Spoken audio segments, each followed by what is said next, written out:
Hello and welcome to the ADHD Writer's Workshop, where the only kind of drama we discuss is the kind that makes your story intriguing for your readers. You guys, this playdate just got very interesting. To do this, you'll want to make relatable characters that your reader cares about and set the stage with rising action. So let's hop right into it. You'll start by making some relatable characters. If your reader isn't invested in the characters, then they won't care about what happens to them. In order to help your readers be invested in your character, try adding these elements. Firstly, give your character a goal that they want to accomplish in your story. This goal could be something that the character thinks they need at the beginning of your story, only to change into a different goal as they grow and realize what they really needed all along. For instance, Maverick's goal in Top Gun is to serve my country, be the best fighter pilot in Navy, sir! By winning the Top Gun trophy with his copious amounts of confidence and fancy flying. But after Goose dies, he realizes that the trophy wasn't really important, and that the real way to be the best fighter pilot in the Navy is by having your wingman's back and continuing to fly in spite of loss and grief. He's still coming around, he's gonna get behind us! I'm not leaving my wingman.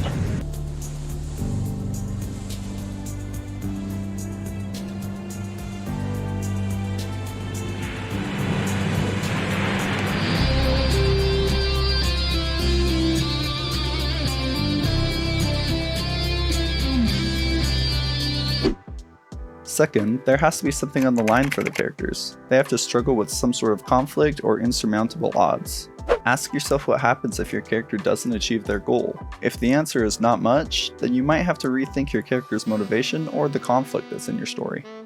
Lastly, your character has to be flawed. Your character needs some sort of quirk, weakness, or personality issue that makes it difficult for them to accomplish their goal and overcome the odds. Remember, no one likes a perfect character. Captain Jack Sparrow wouldn't be relatable without his carelessness. So many people can relate to Walter Mitty because who hasn't felt like their life is passing them by and they didn't have the courage to act on their dreams? If Carl Fredricksen wasn't grumpy and stubborn, Up would have ended before the house even got off the ground. Morning, gentlemen. Good morning, Mr. Fredricksen. You ready to go? Ready as I'll ever be.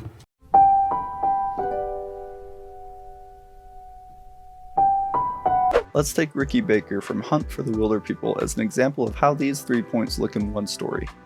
Ricky is a foster kid who has been in the foster system for a long time and has never been able to get adopted by a foster family. Right from the start, we know what's on the line for him. If his next foster family doesn't adopt him, he'll be sent to juvenile prison. This is his last shot at having a family.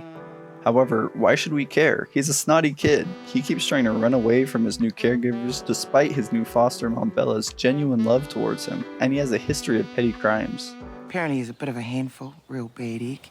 I mean, if you look in his file, you'll see that for yourself. We're talking disobedience, stealing, spitting, running away, throwing rocks, kicking stuff, defacing stuff, burning stuff, loitering. We only start to feel invested in Ricky's plight after we see how he starts to reciprocate Bella's love, something that makes us sympathize a bit more with Ricky because we see his character changing. Maybe he isn't such a snotty kid after all.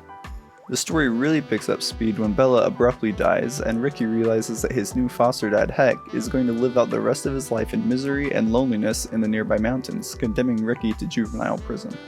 Knowing that his time is limited, Ricky makes a promise to scatter Bella's ashes in the mountains like she always wanted, so he follows Heck into the mountains on what will be a perilous and eventually endearing journey. We start to appreciate Ricky more and be more sympathetic towards him as the story goes on, but why? It's because we see that Ricky, who is a self-absorbed, mischievous kid, is now trying to overcome those flaws. He's committed to doing something altruistic for someone out of love, contrary to his character as we know him at this point in the story. His character changes like this as he grows closer with Heck, going from indifferent, rude, and slightly dangerous to caring and responsible.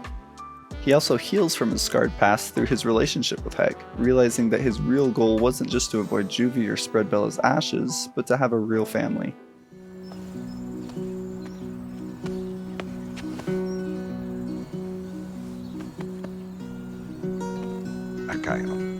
Making characters that your audience cares about and can understand will make your story all that more dramatic because your reader will care more about what happens to that character.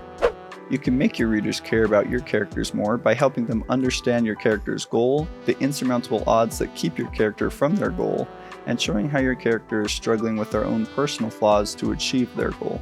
The drama in your climax comes when the conflict reaches its peak and the stakes are as high as they have ever been, and your character can only overcome the odds and accomplish their goal by overcoming their personal flaws. Never. I'll never turn to the dark side. You failed, Your Highness. I am a Jedi, like my father before me.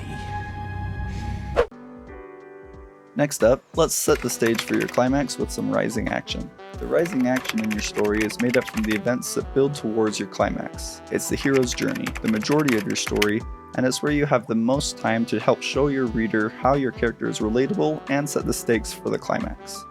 As a general rule of thumb, you want everything in your story, including your world building, your character's dialogue, and the events that happen to your characters, to build towards the climax by developing the characters and the overall conflict.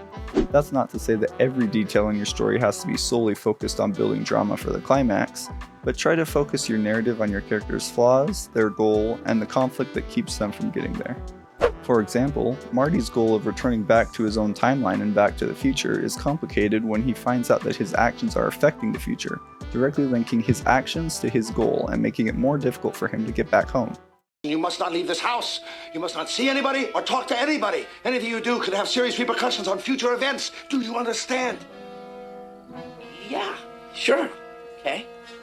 In the climax of Finding Nemo, Marlin must overcome his fear of losing Nemo in order to trust him to save Dory from the fisher's net, showing how his character grew throughout the rising action to make a more impactful climax. Get out of there now! I know this will work! No, I am not going to lose you again! Dad, there's no time! It's the only way we can save Dory! I can do this! You're right. I know you can. Lucky Finn! Now go! Hurry! Tell all the fish to swim now! Well, you heard my son? Come on! You'll know your rising action is effective if your character learns what they need to in order to overcome their flaws, and also the stakes continue to rise higher with each incident. In the climax, the stakes should be the highest they've ever been, and your character should be able to correct their flaws and accomplish their goal, whether or not it was the same goal they had at the beginning of the story. Now get out there and start writing some dramatic climaxes. Before you leave though, be sure to check out the description of this video to find all sorts of stuff that can help you out, like my email where you can send me some questions about today's episode or just grammar or language in general, and maybe I can make a video about it. You could also send me some of your work and maybe I could analyze it in an episode. I don't know, I'm just trying to throw ideas out there for you. Also, come back next week to check out my video on how to make your sentences flow better and what flow even means. And as always, you have a great week.